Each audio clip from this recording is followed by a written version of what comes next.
প্রধান অতিথি হিসেবে উপস্থিত থাকবেন দীর্ঘ 17 বছর আন্দোলন সংগ্রাম করতে গিয়ে বাংলাদেশের জাতীয়তাবাদী দলের অসংখ্য নেতা কর্মী গুম শিকারের হয়েছেন সেই প্রিয় নেতা বগুড়া ৬ আসনের সম্মানিত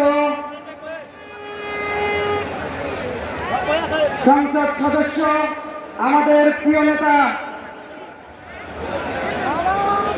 বিএনপির চেয়ারপারসন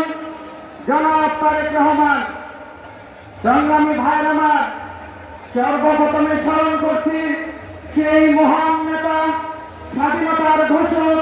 শহীদ রাষ্ট্রপতি জিয়াউর রহমানকে, স্মরণ করছি মরণ দেশনেত্রী বেগম খালেদা জিয়াকে, স্মরণ করছি